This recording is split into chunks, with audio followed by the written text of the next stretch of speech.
காரசாரமான ஃப்ளேவர்ஃபுல்லான டேஸ்டியான mutton gravy slow cooking மெத்தடில் தான் இந்த கிரேவி செய்ய போகிறோம்.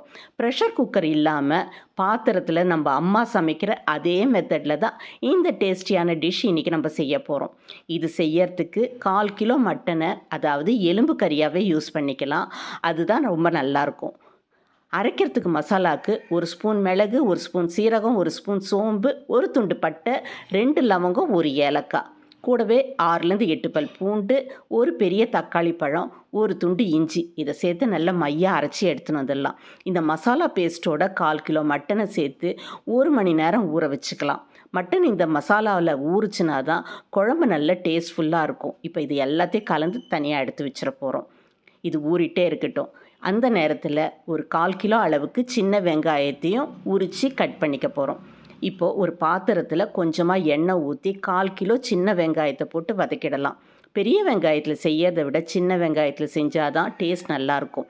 கண்ணாடி பதம் வர்ற அளவுக்கு இதை நல்லா வதக்கிட்டு, இது வதங்கினதுக்கப்புறம் ஊற வச்சுருக்க மட்டன் துண்டுகளை இதில் போட்டு நல்ல எண்ணெயில் வதக்கணும். எண்ணெயில் வதக்கிறப்போவே எண்ணெய் பிரிஞ்சும் வந்துடும். அதே நேரத்தில் கறியில் இருக்க தண்ணியும் வெளியில் வர ஆரம்பிச்சிடும். காரத்துக்கு மிளகாத்தூள், மஞ்சள் பொடி, கொஞ்சமாக கரம் மசாலா சேர்த்து கைவிடாமல் நல்லா வதக்கிட்டு இதை தட்டு போட்டு மூடி 10லேருந்து 15 நிமிஷம் வேக விட்டுடலாம். இது தனியாக வெந்துக்கிட்டே இருக்கட்டும்.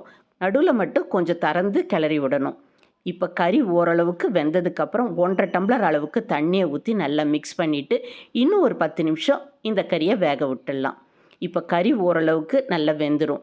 வெந்ததுக்கப்புறம் தான் நம்ம உப்பு சேர்க்கணும். முதலே உப்பு சேர்த்துட்டோன்னா மட்டன் கொஞ்சம் வேகிறது கஷ்டமாக இருக்கும். இப்போ கறி ஓரளவுக்கு நல்லா வெந்துடுச்சு.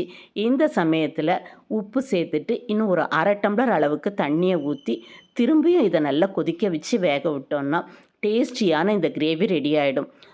சூடான சாதத்தில் இந்த மட்டன் தொக்கை போட்டு பெரட்டி சாப்பிட்டோன்னா அவ்வளோ அட்டகாசமான சுவையில் இருக்கும். ஈவன் இட்லி, தோசை, சப்பாத்திக்கும் சூப்பர் காம்பினேஷனாக இருக்கும் இந்த டிஷ்ஷு. கொஞ்சம் டைம் எடுத்துக்கும், ஆனால் டேஸ்ட் ரொம்ப நல்லாயிருக்கும். இந்த டிஷ்ஷை நீங்களும் சமைச்சு பாருங்கள். நான்வெஜ் விரும்பி சாப்பிட்ற உங்கள் ஃப்ரெண்ட்ஸ் அண்ட் ஃபேமிலி மெம்பர்ஸ்க்கு இந்த வீடியோவை மறக்காமல் ஷேர் பண்ணிக்கோங்க.